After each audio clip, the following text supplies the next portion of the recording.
Hey good people, and welcome back to the channel. In a few moments, you're going to hear my thoughts and feelings on episode 13 of Married at First Sight San Diego. And over the course of this video, as usual, I'll be sharing my episode breakdown, followed by my thoughts on the couples for this episode, and I'll cap off the review by giving an episode rating. So let's address two things before I start the review. First, there are 4 more episodes, as well as the 2-part reunion before we're finally done with the season. And all I gotta say is, I can't wait. And 2, I know that some of my subscribers and channel regulars live in Florida, but me being on the East Coast, I've been through my fair share of hurricanes, and I hope that you all stay safe as the hurricane approaches. So without any further delay, let's jump right in. Now, a lot of things happened during episode 13. First and foremost, Morgan and Binh are finally getting a divorce, and it was a long time coming, but I'll touch on that in a little bit. We got to see the new expert Minister Franklin make his debut, and I was pleasantly surprised with the advice that he gave to the cast members. We also get Pastor Cal and Dr. Pepper meeting with the cast members as well. Unfortunately, there is a great deal of fluff for this episode, mainly with the cast members meeting their spouses, friends, and families to gain an understanding of their spouse.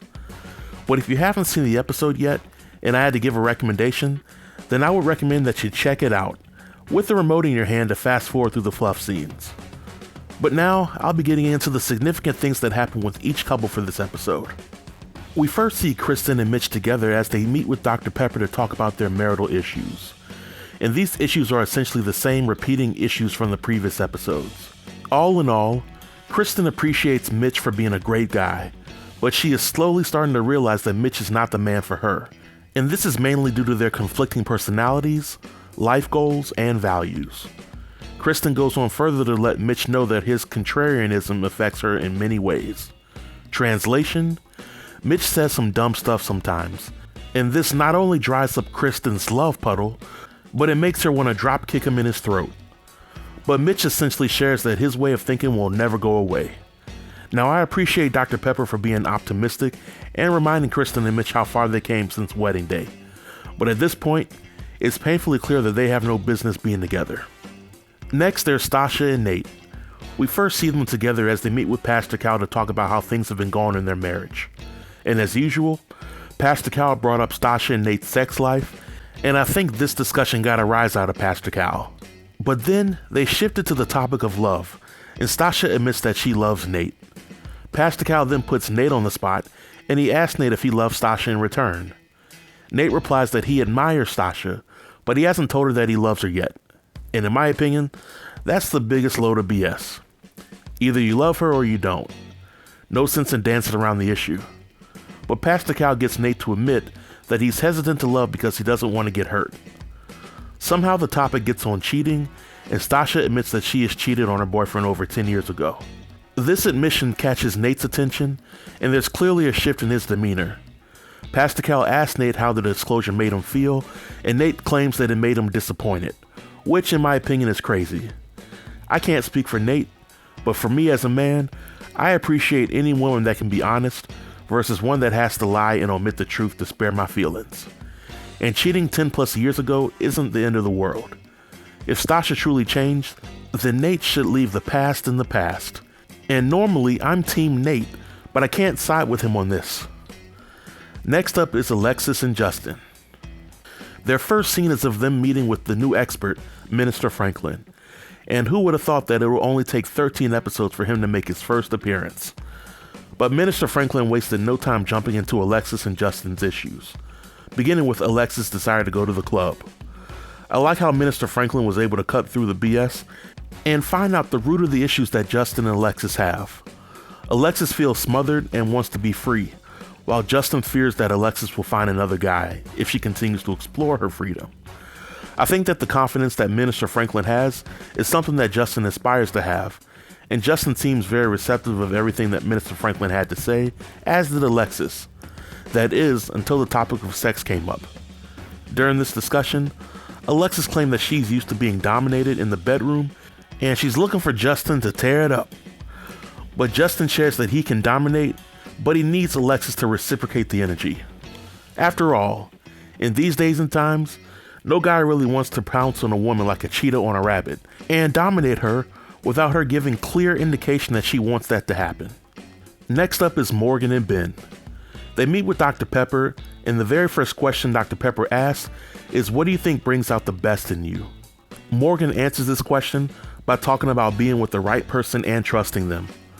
I want to say that she used the words right person and trust at least 3 times each as she was giving her answer to Dr. Pepper. And if you didn't know by now, Binh is not what Morgan would consider to be the right person. When pressed by Dr. Pepper, Morgan shares that Binh has never come to her directly to apologize, and he has never given her an emotional apology. But the uncomfortable truth is that there is absolutely nothing Binh could have done to win back the trust of Morgan. Morgan came into the process highly damaged, and Binh's conduct during the honeymoon was enough to push Morgan right over the edge, and continuously moved the goalposts when it came to Binh trying to move past their issues. The two of them getting a divorce was the best thing that could have happened. I think Binh is secretly happy with this happening, because throughout the entire time Morgan was talking, Binh would make these faces as if he wanted to speak up for himself, but he just didn't want the smoke. But I guess my biggest disappointment in this scene, as well as the episode overall, is how nobody called out Morgan for overreacting throughout the whole situation. And lastly, we have Lindy and Miguel. Throughout this episode, Lindy and Miguel had a number of fluff scenes, but towards the second half, we see Pascal meeting with Lindy and Miguel. They talk about the exercise with the baby, but then Miguel shifts the conversation by expressing how Lindy being overtly negative has impacted him. And let's face it, Lindy is quite the nutcase, and I've had my suspicions that she's putting on a performance for the cameras because Miguel has begged her not to embarrass them. But Pascal tries to get Lindy to not be so negative with Miguel. However, as you might have seen in the previews for the next episode, Lindy was long overdue for a blow-up. The last scene for this episode was of the group party scene, where all the couples meet up. When the couples sit down, we see Morgan break the news that she will be divorcing Binh. And while everybody around the circle appeared to be shocked or sad, Morgan was the only one smiling and appearing to be happy. I think that Binh truly dodged a bullet with this, and I would be surprised if Morgan ever got married again.